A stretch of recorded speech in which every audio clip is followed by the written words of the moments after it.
Welcome, everyone, to the Puffdrink Talk podcast. Conrad here. And Hilton here.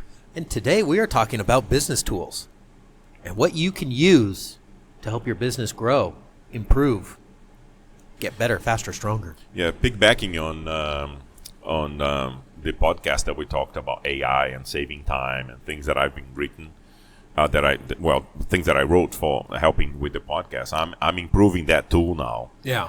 So to create shorts and stuff. But for the business also, I'm writing tools. Oh, that's amazing. So, and of course, I mean, there are different types of tools, right? There is like, tools like, apps and stuff. Yeah. And mechanisms and other things that you can do in business as well. But I think we're going to specifically talk a little bit about how to get your job done a little faster. Optimize it. Yeah. Because honestly, we live in the age of technology. And now with AI, what used to be manual and needed input and physical now can just be automated. Yeah. A huge amount of your day-to-day job.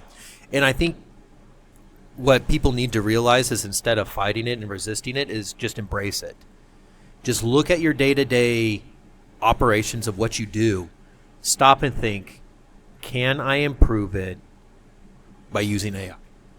And I know I'm using it at my work now. I wanna go back a little bit though. Let's go. By the way, first, subscribe. Hit that subscribe button there. And comment if AI tools are what AI tools you are using and what are some of the benefits that has been helping you.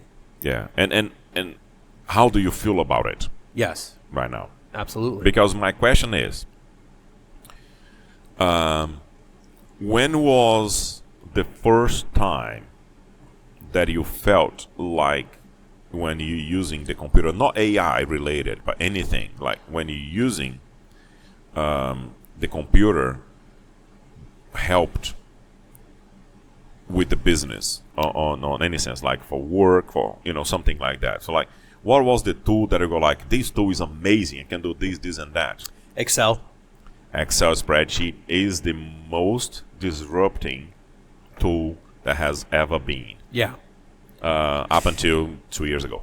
and when AI came about. Well, and I feel like as soon as you start knowing shortcuts and some of the capabilities that Excel has and did in the past, you're like, wait, I can drag and drop and it'll calculate all these numbers and give me it'll add them, it'll times them, it'll divide them, and I'll put the number right here, or I can do a cell and import the data from another page and paste it here. And, there's a lot of different things that Excel, as soon as you start diving into just a simple basics or intermediate Excel course that you can take, you start going, man, the Excel really has a lot of cool features. So for me, Excel.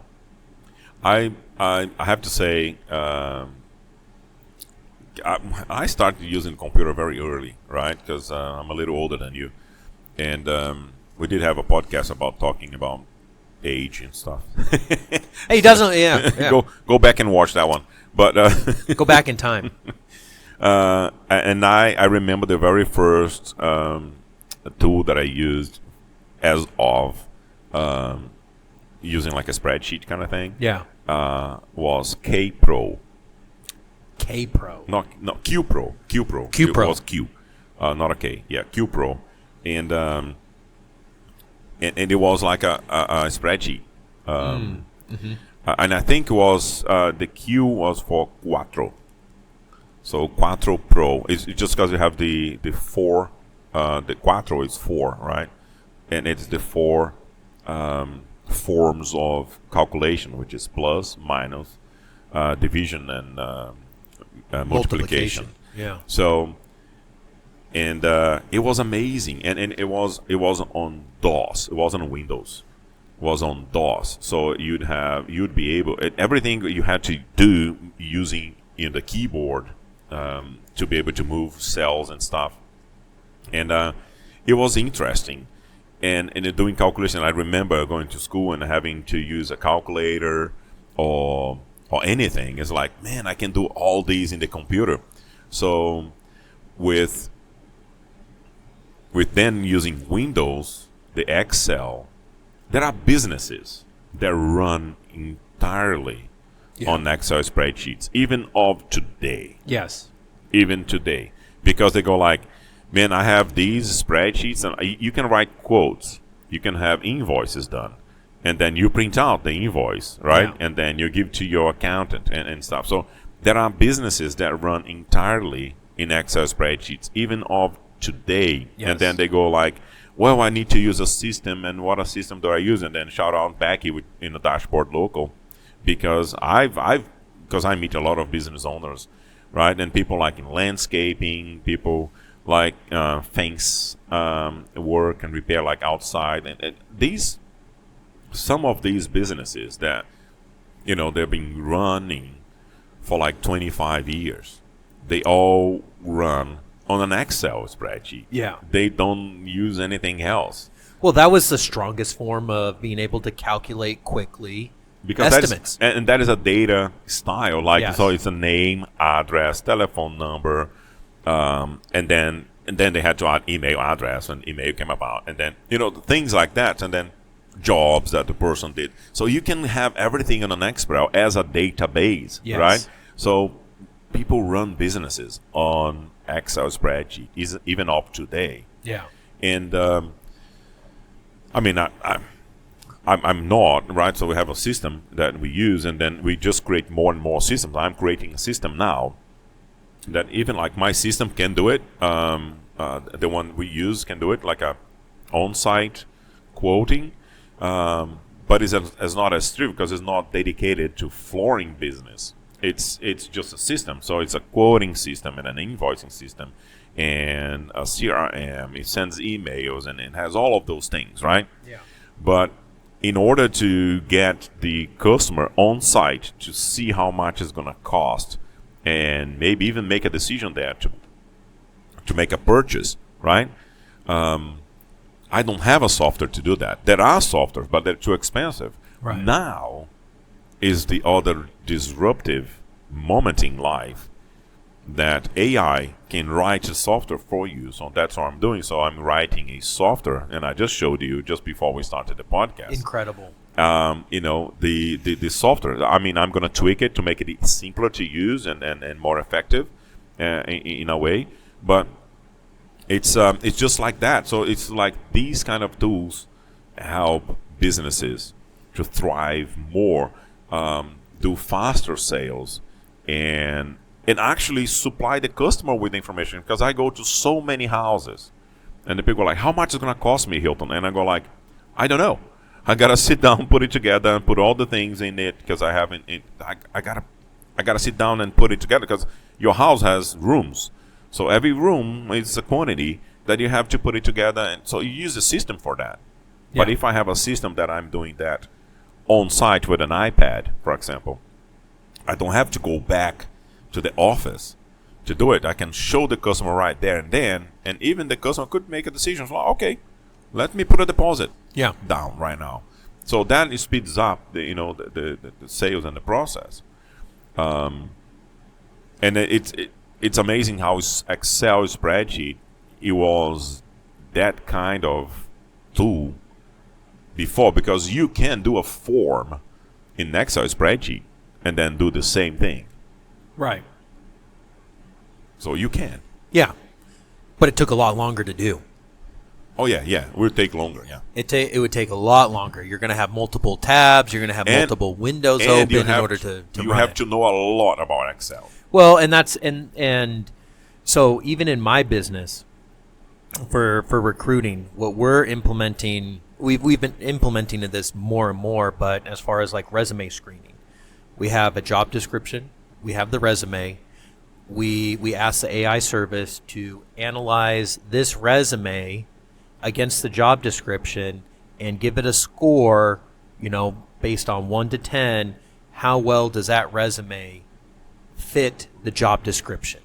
And the AI model will analyze everything and it'll come back, based off of this person's skills, I would rate it at like an 8.5 out of 10, making them a strong fit for this position, and highlight their skills, highlight some of the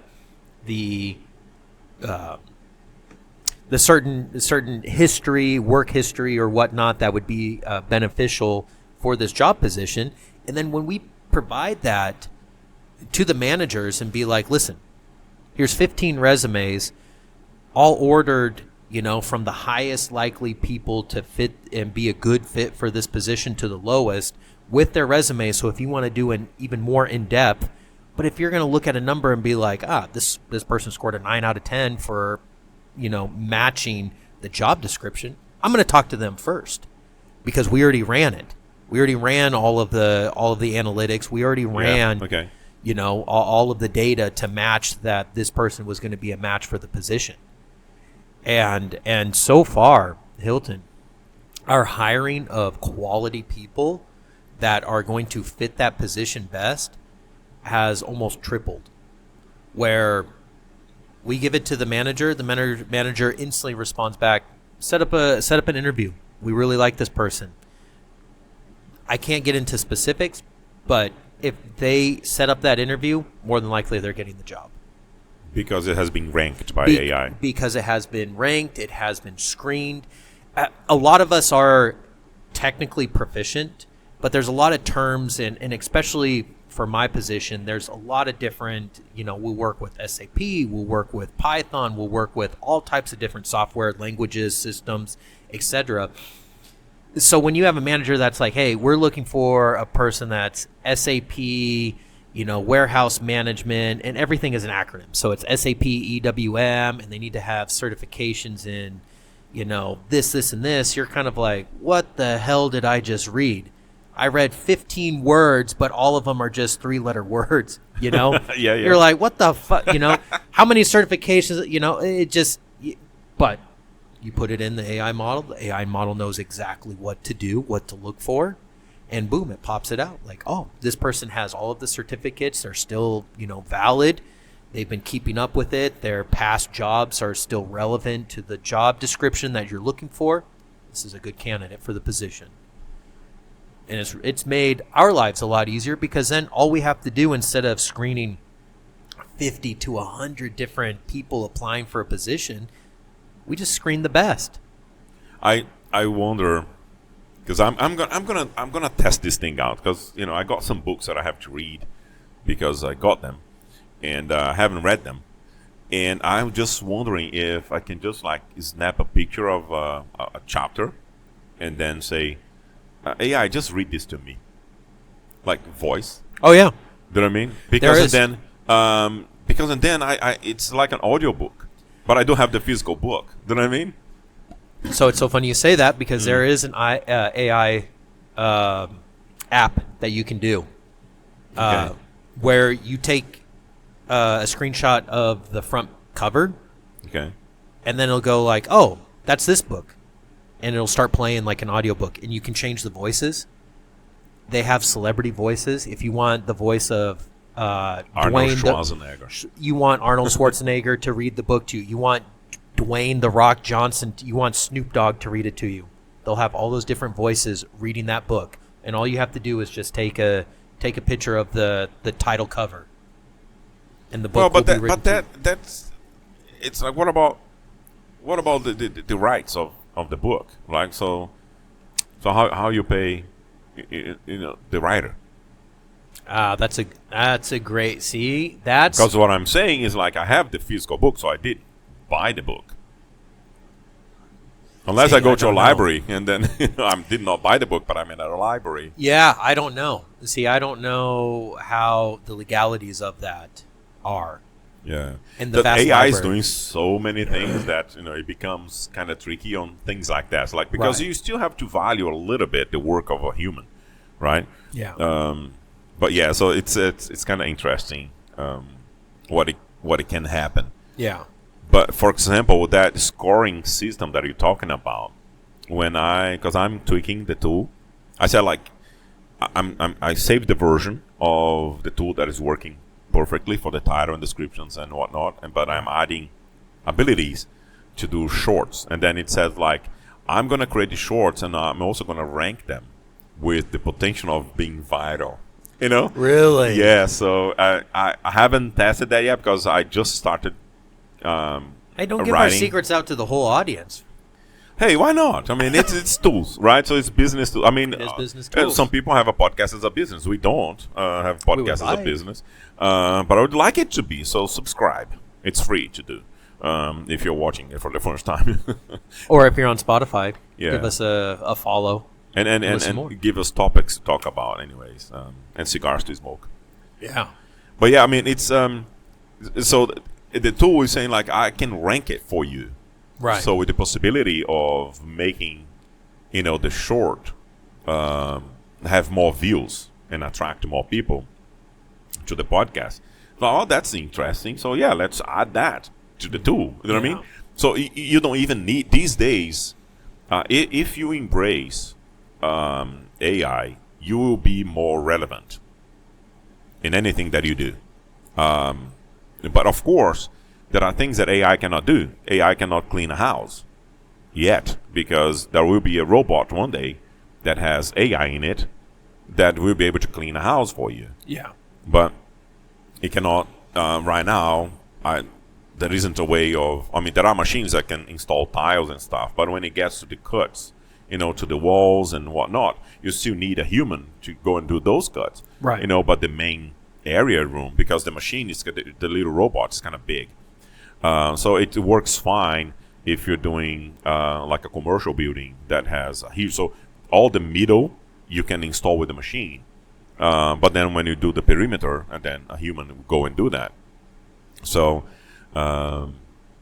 it's already possible, but there will be one day there's going to be a robot that is slim and flexible as a human body.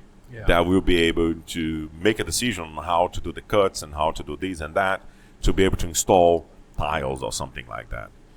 So as of right now, robotics with AI is not quite there yet, but it will be sometime. And I don't think it's going to take a long time. It's not going to be a lifetime, right, to achieve that. So we are going to see that.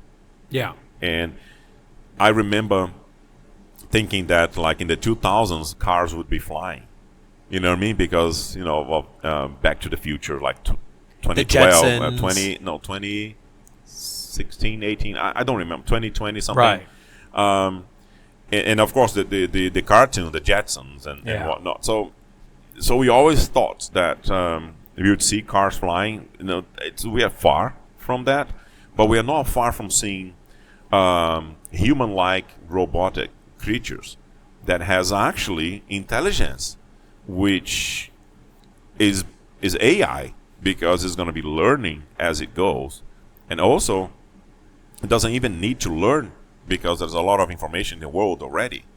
So, well, and I mean, back to the subject of business tools. Look at all of these self-driving cars in downtown Austin, everywhere you go. And I know it just blew my family members from Brazil when they were here visiting. They're like, one guy ordered an Uber or a Waymo, and it showed up, and it's just like, yep, there's no driver. And they're like, no way, like this is happening. Yeah, interesting. Because they go like, yeah, you can go from A to B, keep on working, but you can do that on a taxi, back in the 60s and 70s. True. But now it's like you can get from point A to point B without somebody driving you.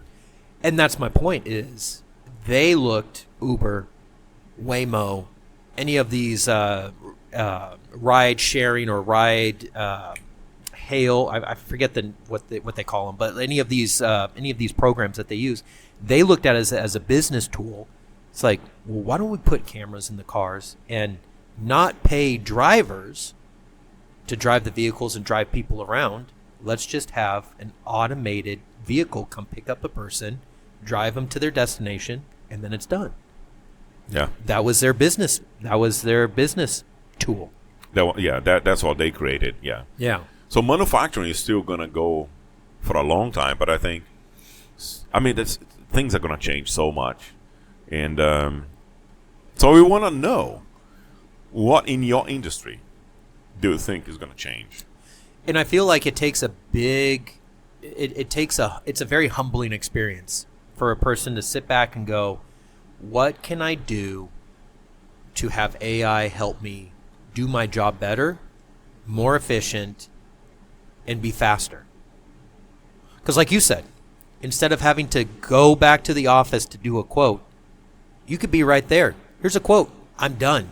That saves you a trip back to the office, multiple calls and follow-ups, and I'll I send can you see an more email. customers per day because I Yes. can go from that customer to another Yes. instead of having to book a different customer on a different time because I have to put a quote together. Yeah. Exactly. Yeah.